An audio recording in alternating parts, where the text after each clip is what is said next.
Je vois un commentaire de Ludinet, Oldie 836, qui nous dit « Ce match fait oublier tout le bien qu'on disait des Bleus, comme c'est facile de retourner sa veste, hélas. » Non, enfin, moi en tout cas, alors, je ne sais pas pour qui tu parles, si c'est pour le chat, si c'est pour nous.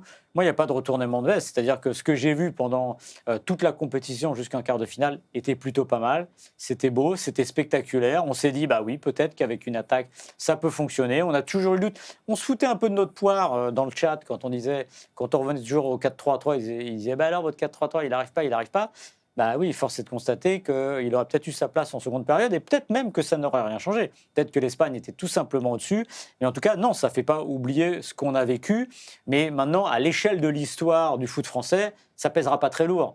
On se souviendra que cette équipe a fait un super premier tour, a été plutôt bien sur les premiers tours à élimination directe, mais qu'au moment où elle est tombée sur le premier mur en béton armé, eh ben, elle s'est pété les dents, tout simplement. Et que cette équipe avait finalement, dans cette configuration-là, pas les moyens d'être champion du monde. Peut-être que cet effectif, oui, pouvait être champion du monde, mais dans une autre configuration, qu'il aurait fallu peut-être se dire avant l'Espagne, c'était très compliqué, je le redis, parce qu'à partir du moment où ça fonctionne bien, même médiatiquement, on est les premiers à dire, c'était formidable de les voir comme ça, mais moi, on en reviendra si on parle un peu plus longuement de Didier Deschamps derrière, voilà, je ne comprends pas qu'à la mi-temps, ou même un peu plus tôt, ils ne cassent pas ce système-là, se disent, bon allez, on va faire autrement, parce que de toute façon, le ballon, ils le confisquent. On ne va pas le revoir, ils vont nous endormir. Moi, c'est juste ça qui m'embête, voilà. Mais ça ne retire en rien ce qu'on a vécu sur les 2 tiers de cette Coupe du Monde, même si, je le répète, à l'échelle du football français, à l'échelle de l'histoire de l'équipe de France, ça pèsera pas tellement lourd. On va écouter Ryan Cherki qui est rentré dans ce match, qui va nous donner son ressenti sur le match. Peut-être qu'il a senti la même chose que nous. Moi, je vais parler pour mon ressenti. Moi, quand je suis rentré, j'ai pas senti une équipe d'Espagne au-dessus. Par contre, quand j'étais sur le banc, oui, c'est vrai qu'ils font bien tourner le ballon, ils jouent sur leur fort rythme, ils jouent comme ils ont aimé jouer au football. Nous, on n'a pas joué comme on aime jouer au football. Vous l'avez ressenti jusqu'à maintenant, quand on joue notre football, c'est extraordinaire. C'est extraordinaire. Et là, aujourd'hui, ils ont joué comme ils voulaient, et pas nous. Bon, je confirme ce que je disais sur la première réponse, il n'est pas très, très lucide. Voilà, oui, il n'a pas été impressionné. Alors, il était impressionné qu'il était sur le banc finalement, mais pas trop sur le terrain. Ouais, mais non, là, c'est. Mais en fait, à la rigueur, je dirais qu'il n'ait pas été impressionné parce qu'ils ne sont pas spectaculaires, pourquoi pas ? Parce que finalement, c'est ce qu'on peut dire. C'est une équipe qui vous endort, c'est une équipe qui donne le tempo, c'est une équipe qui est capable d'accélérer quand elle a besoin, qui est capable de la ralentir quand il le faut, qui est capable de casser le jeu d'une manière ou d'une autre parce qu'elle est roublarde, elle le fait très bien. Mais oui, de toute façon, puis ça ne sert à rien de dire ça. C'est plus que l'équipe d'Espagne, j'aurais presque préféré l'entendre parler sur ce que l'équipe de France aurait pu ou dû faire mieux et qu'elle n'a pas fait en demi-finale de la Coupe du Monde. Ouais, je te propose qu'on passe au 3e sujet, si tu veux, Maxime. On va reparler un petit peu de cette attaque, parce que vous êtes nombreux dans les commentaires à nous dire qu'on s'était enflammé pour eux. À raison, on va le redire, encore une fois. Quand on a comparé avec les 3R, etc., on n'a jamais dit qu'ils étaient aussi forts. On mettait ça sur des bases historiques et en se projetant en disant, si ça va au bout, voilà, c'était un grand si. Est-ce que les attaquants sont coupables du match de l'équipe de France ? Maxime, je vais te poser la question un peu de manière directe. Alors, c'est compliqué posé comme ça, parce que finalement, les attaquants, ils demandent rien, ils sont mis sur le terrain et ils font ainsi. Est-ce qu'ils pouvaient faire mieux ? Sans doute, oui. Parce que ce qu'on a vu était trop éloigné de ce qu'on a eu depuis le début de la compétition, mais je maintiens que dans cette configuration-là, battre l'Espagne était illusoire. Battre l'Espagne qu'on a vu ce soir était illusoire, hormis d'avoir pleinement de la réussite, hormis que dès la première minute, dès la 3e, dès la 5e, l'équipe de France marque ou se crée une grosse opportunité qui fasse penser aux hommes de Luis de la Fuente, oulala, attention, ça va être dur parce qu'ils vont être dangereux. Dès le début, on a eu vraiment cette caricature entre une équipe qui allait tout droit, qui essayait très vite de passer les rideaux espagnols, et l'Espagne qui, pour elle, pour le coup, prenait le temps, jouait à sa manière. Moi, je leur en veux un petit peu parce qu'ils ont été trop loin de ce qu'ils ont montré par la Coupe du Monde.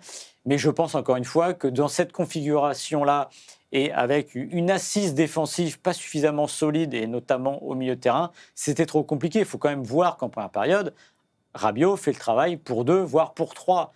C'est fantastique, ça tient sur ses épaules. Il y a des ballons de transition qui sont donnés par Rabiot qui sont plutôt bons, mais il en aurait fallu beaucoup plus, parce qu'il faut toujours rappeler que, hormis Olise de côté, les autres sont aussi dépendants de ce qu'on leur donne. Et si les ballons n'arrivent pas, c'est un problème. Et justement, Olise, lui, n'était pas dans un bon soir. Il était un peu sur la pente déclinante de ce qu'on a vu sur le deuxième tour, enfin la phase d'élimination directe. Donc finalement, oui, je dirais qu'ils sont responsables, mais pas coupables. Il y a MHCA qui nous dit on parlait des attaquants français alors qu'on parlait de l'équipe d'Espagne. Voilà, c'est vrai que c'est un bon résumé. C'est très bien c'est résumé. effectivement ça. Exactement. Effectivement, il y a tellement de choses dysfonctionnelles dans cette équipe de France que c'est un peu trop facile de leur tomber dessus. Oui. En revanche, encore une fois, à partir du moment où on assume que cette équipe vivra et mourra par son attaque, il faut que ces joueurs-là nous donnent raison d'adopter cette philosophie. Et donc, encore une fois, moi, j'en reviens à ce manque de personnalité qui m'a vraiment dérangé. C'est-à-dire que le match ne tourne pas de la bonne des façons, que ce soit pas un match joli, que ce soit... Voilà, je veux dire, le Paraguay, c'était le Paraguay, donc il y avait beaucoup moins de talent en face, mais ils étaient fiers de s'en être sortis différemment que juste par le beau jeu, le beau football, les beaux gestes, la retournée acrobatique en lucarne, la frappe qui fait mal, etc. Il faut être fier de gagner autrement, il faut être fier de proposer des choses et juste de pas se cacher. Moi, j'ai eu l'impression que ça tourne pas dans le bon sens, c'est pas grave, c'est pas notre match. Non, en fait, non. Et d'ailleurs, en 2022, on l'a suffisamment répété dans cette émission, c'est ça qui est fantastique dans le match de 2022, c'est qu'il y a un refus de l'échec qui finit par transformer ce match en quelque chose d'absolument exceptionnel face à l'Argentine. Là, il n'y a pas eu de refus de la défaite. Les Bleus, et a fortiori les attaquants, ont accepté le destin qui était le leur. Le match a été difficile. On est dans la nasse. J'arrive pas à faire des différences. Bon, écoutez, très bien. Moi, je leur en veux de pas avoir tenté, en fait. À la limite, que vous soyez pas dans un beau jour en tant qu'attaquant, je veux dire, quand vous avez joué au foot, vous savez, quels que soient les niveaux, je fais pas de comparaison, mais ça arrive à tout le monde. Mais tenter des choses, quel est le risque, en fait, derrière? La frappe, elle passe au-dessus. Ok, super, tu fais du mal à tes stats. On s'en fout, en fait. Tenter des choses. Et les attaquants, c'est quand même un jeu, le football, à la base. Ils ont pas joué ce soir. Ils ont répété des schémas. Ils sont tombés dans la nasse, mais ils ont pas pris de risque. Et ça, moi, je leur en veux beaucoup parce que c'est des joueurs qui ont tellement de personnalité d'habitude que là, ils se sont laissés endormir et ils se sont laissés piéger par un match qu'ils auraient dû prendre autrement, ou en tout cas se rebeller autrement face au destin de ce match, quoi. Oui, parce que quand une équipe, prenez l'Espagne, son jeu est assumé par son caractère et par son milieu de terrain. C'est-à-dire que le cœur du réacteur, il est au milieu de terrain, et c'est au milieu de terrain d'être, performant, d'avoir de la personnalité. Cette équipe de France-là avait décidé, de par ses forces, de par ses individualités, de déplacer le centre de gravité vers l'attaque. Donc c'était à cette attaque d'avoir de la personnalité et de tenir, le poids de ce match. Et en effet, il s'est complètement écroulé. Oui, on ne les a pas reconnus. On est au-delà du jour 100 parce que les 4 de devant n'ont pas été forcément bien servis et surtout longtemps déconnecté, c'est ça, il n'y a pas eu de connexion, il n'y a pas eu de moment. Et celui qui était censé faire le lien entre les 4 de devant, c'est quand même Michael Olise, qui pour le coup est passé à côté. Quand je vois tout le bien qu'on a dit de lui, oui, peut-être qu'on s'est un peu enflammé vite parce que c'est la Coupe du Monde, parce qu'il a fait plaisir, parce que c'est un joueur qui a quelque chose d'exceptionnel, un peu très vite comparé aux très très grandes équipes de France. Et j'avais un peu de peine, alors ça c'est vraiment une aparté, ces derniers jours j'avais un peu de peine, je me disais mais on a complètement oublié Antoine Griezmann. On a complètement oublié ce que ce mec a apporté à l'équipe de France pendant 10 ans, enfin un peu moins d'ailleurs, 10 ans, on peut dire 10 ans.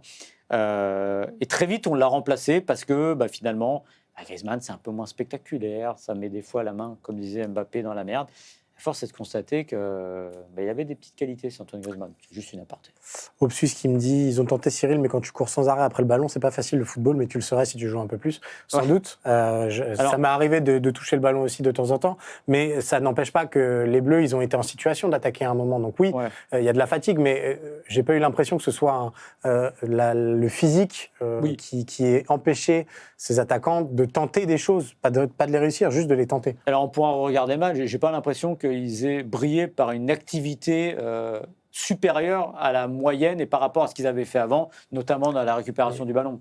Donc pour le coup, non. Et on l'a vu, pardon, parce Obsus nous dit ils nous ont écartés sur tout le terrain, et ils nous ont mis sur la largeur. Évidemment qu'on a vu tout ça, mais ça n'empêche pas En fait, ce qu'on reproche, c'est que l'Espagne avait un plan de jeu et qu'on n'a jamais su faire dérailler ce plan de jeu, que les Bleus n'ont jamais su apporter du chaos.